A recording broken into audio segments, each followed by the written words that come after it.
Some farmer representatives have poured out their frustrations at government for failing to prioritize the sector. At a program organized by the Peasant Farmers Association of Ghana and Send Ghana to take stock of the 2014 agriculture season, some frustrated farmers narrated how their produce have been left to rot in the market due to lack of market and storage facilities. The African Union has designated 2014 as a year of agriculture and food security.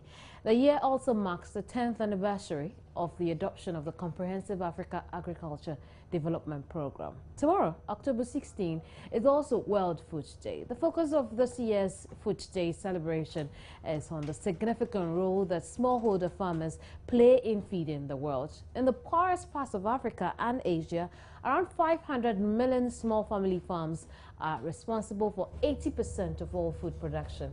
Here in Ghana, majority of Ghana's food is produced by peasant and small-scale farmers. But how is government assisting the smallholder farmers so they can improve their production?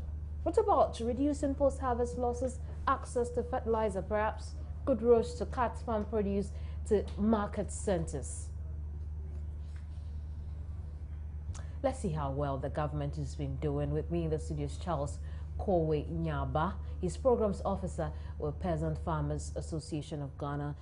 You're welcome to the program. Thank you. How well has government been doing?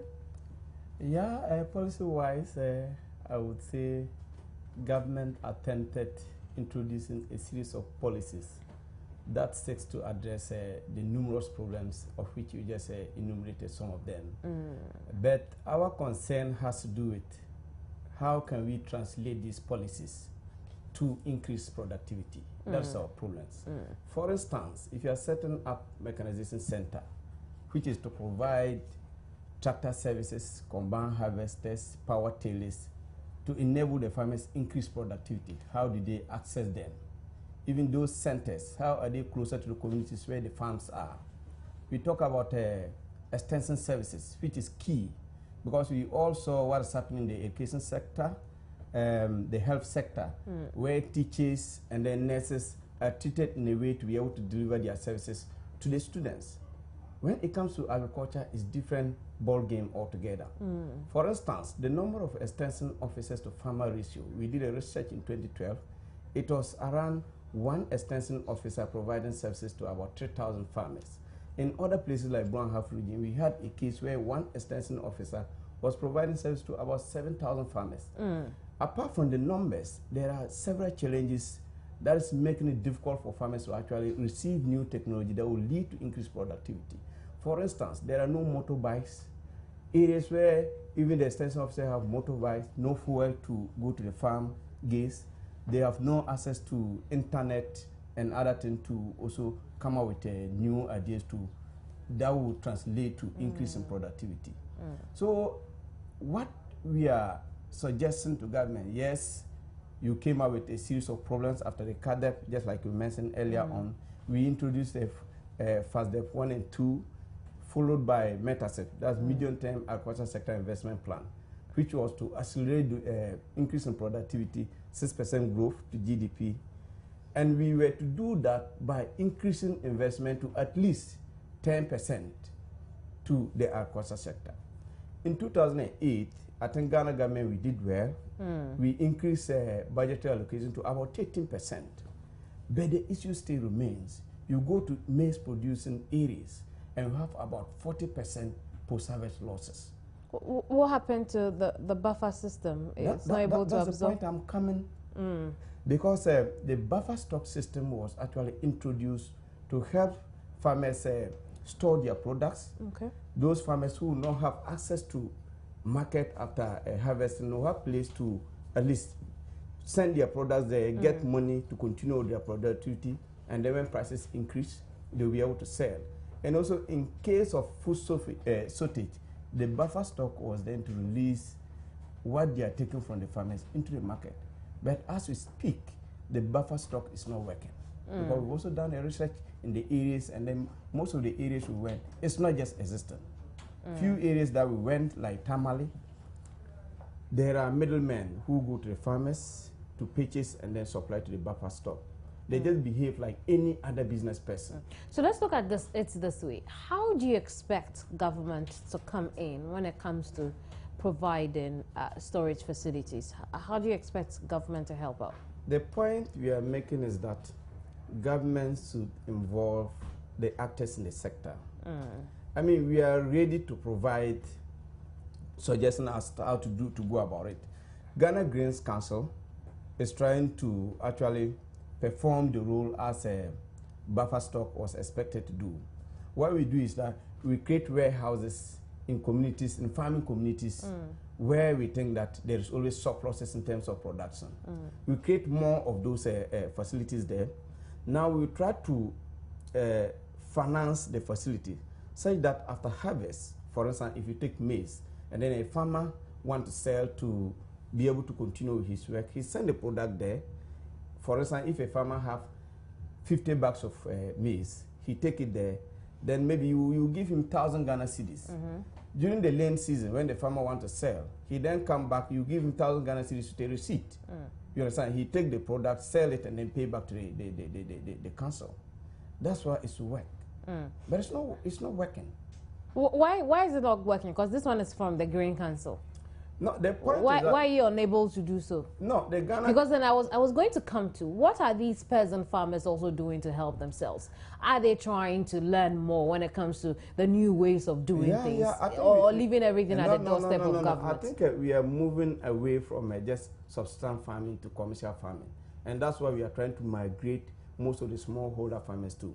I mean, we are doing a pilot project in Buahafu region, which is we call it DMA, Development of Market Access and Post-Harvest Management. That project is supposed to actually reduce the post-harvest losses. What we do is we train the farmers how to handle their products, how to be able to approach financial institutions, how to be able to get market access. We do that by bringing what we call service providers who buy the products from the farmers at an agreed price. We provided them with skills and other things. They then take the products, sell it, and then pay the farmer in an account that the farmers open with a bank. Meanwhile, before the season, that bank gives credit facilities to the service providers who give to the farmers. So when they buy the products, they now sell it, pay the money into the account, and then the bank will deduct the cost, and what is left is given to the farmers. And those farmers are actually making it far better than those who are not under the project. But you know, our numbers are large and the country is wide. We won't be able to cover all the regions and the districts in the country.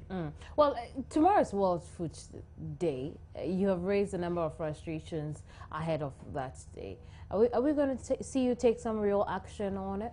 Yeah, yeah, of course. Today is even the World Women's Day, and I think that's another area I was even going to touch on, access to credit, because all the things we spoke about has to do with farmers' access to credit. That will lead. Hasn't this credit issue improved over the years? No, not at all. Why not? It hasn't improved because, you know, the private sector, for instance, if you take a typical bank, I don't want to mention name, there are a series of policies that they are putting in place for their clients. We have even something, we have funeral policies, wedding policies. But we've seen such policies as well. I mean, beyond the Agric Development Bank, I hope I don't get surcharged for this. But beyond that, we've seen some other commercial banks come out to have specifically for farmers. It's not the case. We heard what the banks are saying, but when you go there, you realize that it's not the case, because I led a number of farmers who were looking for credit into a number of banks. They kind of collaterals they are demanding from the farmers, they cannot just meet it. Even forget about the banks, talk about government-owned funding that they said. You heard of Export Development Agriculture Investment Fund, the EDE Fund, which is supposed to actually provide financial support to those who produce the export, including farmers. We try to do our underground work. How many smallholder farmers are able to access this? How are peasant farmers making themselves credit worthy? Because then the businessman is not into charity. That is it. And so at the end of the day, I want to make some profit. I want to reduce the risk associated with making those profits. We agree. And so, How are you also helping yourself so you can receive help? We are saying, the point we are making is that the agriculture sector is highly rich area that nobody wants to invest in. And there is no developed country that develop its agriculture sector without addressing issue of subsidy. Every businessman will want to go to a sector hoping to make profit, and then in doing that they try as much as possible to reduce the risks. Now we have one major challenge that has to do with weather, which is beyond our control. We try to educate our farmers, all right, to apply new methods of farming to increase yield. But we cannot determine how long the rainfall should take us to, or when should the rain start. You understand? So there are certain things within the sector that is beyond our making, and we think that government need to come in.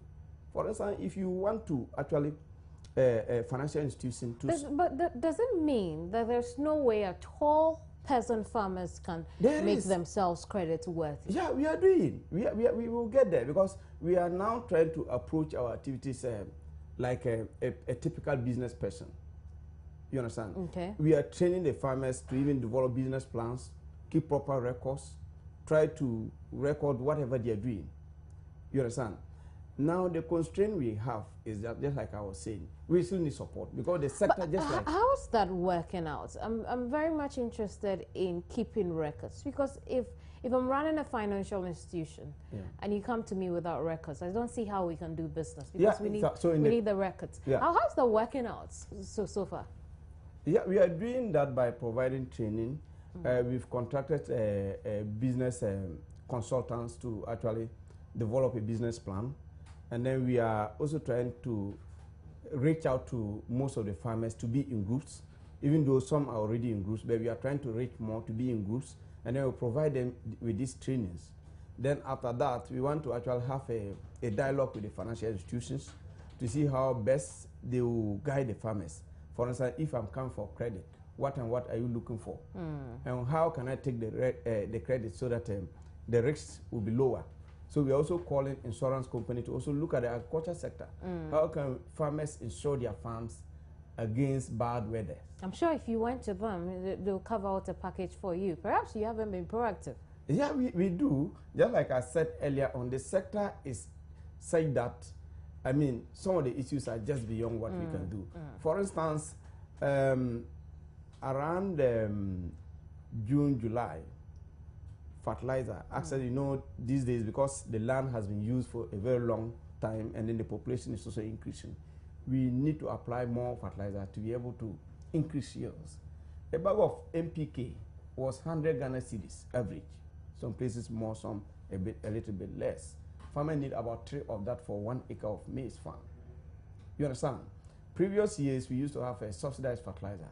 But this year, even though government budget for it, it never came. So it was actually difficult for us to increase our production and then purely go into business. So for instance, if you are not applying fertilizer, if you were to get 14 kilograms, 100 kilograms of maize per acre, you will get like 5 or 6. So if you took a loan and then you have to use the loan to buy fertilizer, get your tractor service, put in labor, at the end of the day, the cost will be more than what we are going to produce. So it's actually a difficult challenge for us. Anyway, Charles, thank you very much for your time. Thank you. Charles Nyaba is with the Association of Peasant Farmers Ghana.